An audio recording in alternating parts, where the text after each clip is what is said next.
Go to Robert from Seattle, Washington, and he listens through Alexa. Robert, how are you today? What's going on in your life, my friend?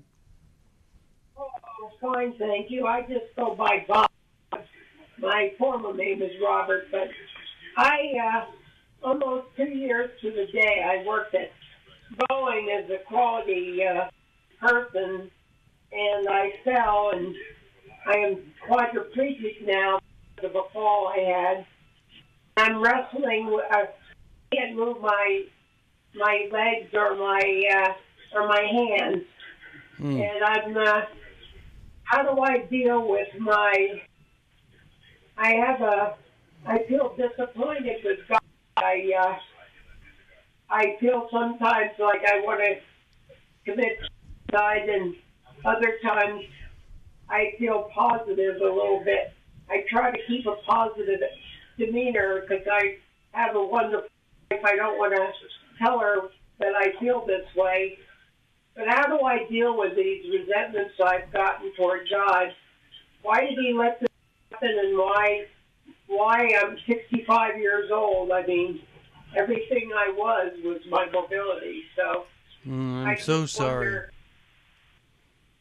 Well, thank you. I mean, there's many people off. I still have my mind. So let me. I feel like, yes. Go ahead. You feel like what?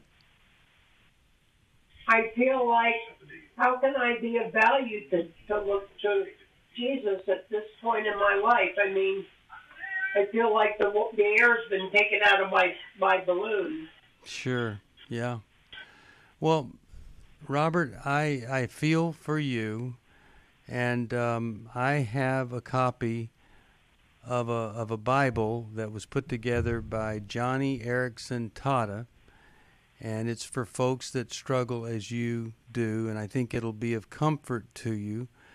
I think you're going to have to find a way to connect with some other folks that have been through what you're going through, and I don't think God is shocked or surprised or holds it against you that you're wondering why he didn't prevent this. When I found out that my previous wife was unfaithful and I confronted her and she divorced me, I said to God, hey, God, you never promised that you would protect me or anyone from things like this, but you could have. And so I had to work through that grieving process.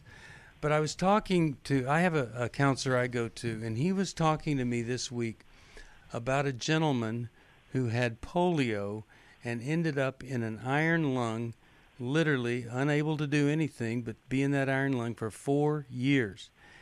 And every day the nurse would bring a mirror to him where he could, through the mirror, look outside.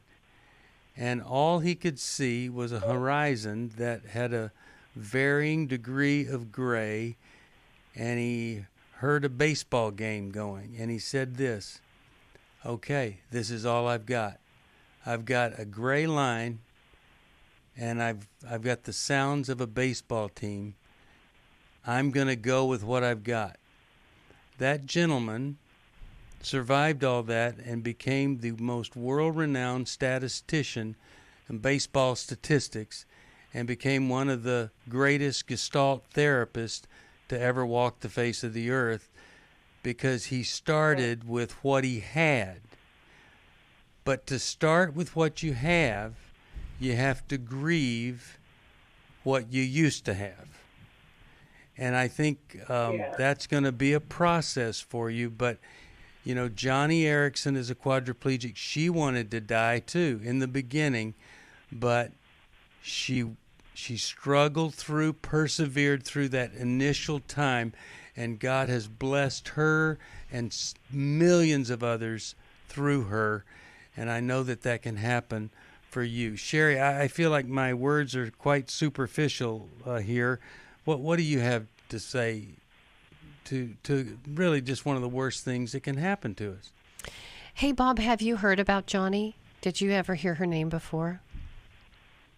I think my old pastor mentioned that, but I've heard of her, but that's as far as I got with it. Yeah, so I love the fact that now Steve brought her name, and maybe the step for you today would be to actually go online, listen to a YouTube video, or buy a book of hers, because you will relate. She dove and became a quadriplegic as a young girl, like as early teens.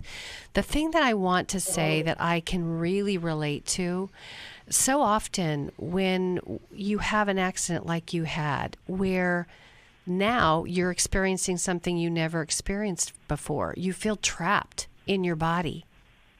It's easy. It's easy to feel frustrated. And when we're trapped, ideas of taking our life, of suicidality, come to our mind where maybe we've never had them before.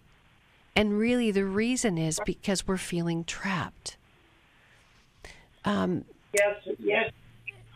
And so I want to normalize that for you and let you know you're not alone in that. The thing, too, that I wanted to say that is so common and painfully common is when we have an accident, a trauma event like you did, we also have a spiritual faith trauma. We think things like this in our mind. Why didn't you protect me, God? Is this something that you made happen? Was there something bad I did, some sin in my life, and you were trying to discipline me? And all of those things are what our brain does to try to make sense of a really painful trauma event. But the truth is God is not the author of evil. He's not. Bad things happen to good people. And somehow God gets caught up in the mix and we think it's his fault or he's out to get us or something. But the truth is he's good and he wants to be there with you every moment of your journey, like he was for Johnny. Yeah. Yes, Well, I need God. Well, Robert, I often think of. Yes, sir. I'm out of time. I want you to hold on here. I want to get your address. We'll get you some resources here. But I really believe that because so much of therapy is done in Zoom calls and over the phone and things like that now, let us see if we can find someone to walk you through this grieving process. And I just pray for you right now, Robert. I pray that God's divine healing and comfort would overwhelm you, that you would experience the power of the Holy Spirit to heal your soul, to heal your mind, and to help you persevere one more day. That's all it takes, is just getting through this day, getting to the next day. So sorry for what you've been through. Many of you have been through it. You've made it to the other side.